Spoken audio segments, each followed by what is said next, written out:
Vous souvenez-vous du médecin congolais Denis Mukwege? Cet exceptionnel chirurgien de 59 ans a reçu le prix Sakharov du Parlement européen en 2014 pour son combat pour les femmes.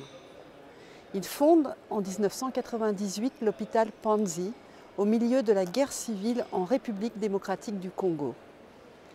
Denis Mukwege va s'atteler à soigner les victimes de mutilations sexuelles et de viols. Il va les réparer. Cet homme exceptionnel prévoit également une nouvelle structure pour traiter en particulier l'excision. Un seul homme face à des milliers de victimes avec des séquelles à vie. Car oui, ces actes barbares ont des conséquences dramatiques sur les très jeunes filles qui les subissent. Souvent pratiquées avec des lames de rasoir ou des ciseaux, elles peuvent entraîner de graves hémorragies ou des infections.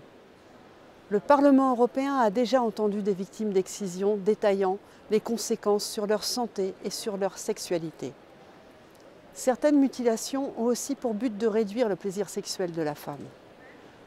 Voilà pourquoi je souhaite utiliser les bons mots, ceux de mutilation sexuelle féminine, car ce sont des attaques contre les organes sexuels de la femme. Cela n'a rien à voir avec des traditions culturelles ou des coutumes ou des préceptes religieux. Non, ce sont en réalité une conséquence des inégalités profondes entre les femmes et les hommes et c'est loin d'être anecdotique. 200 millions de femmes et de filles ont été mutilées. 3 millions sont à risque chaque année. Et l'Europe est autant concernée que les autres régions du monde. 180 000 femmes européennes sont aujourd'hui menacées sur notre territoire. Nous ne pouvons pas détourner le regard face à de tels nombres.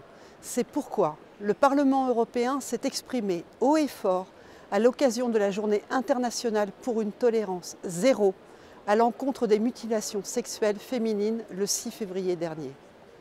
Notre message est clair.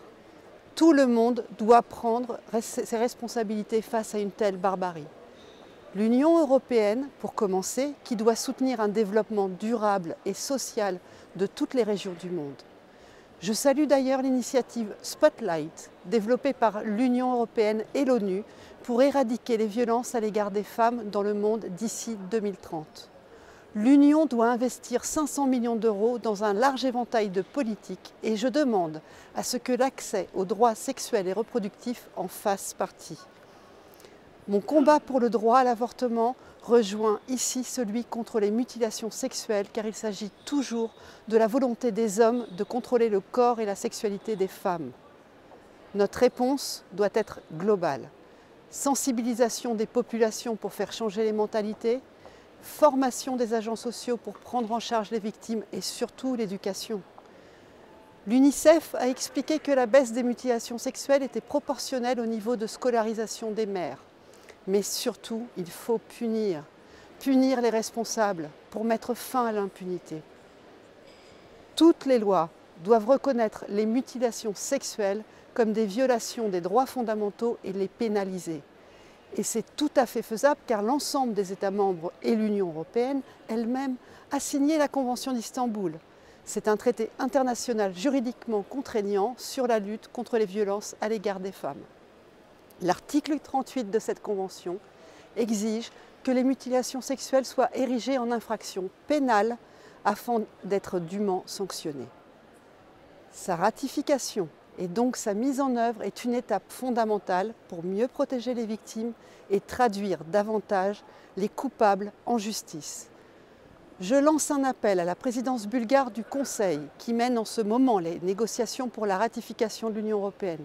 Il faut aller plus vite pour des millions de citoyennes européennes qui attendent légitimement d'être protégées face à cette barbarie.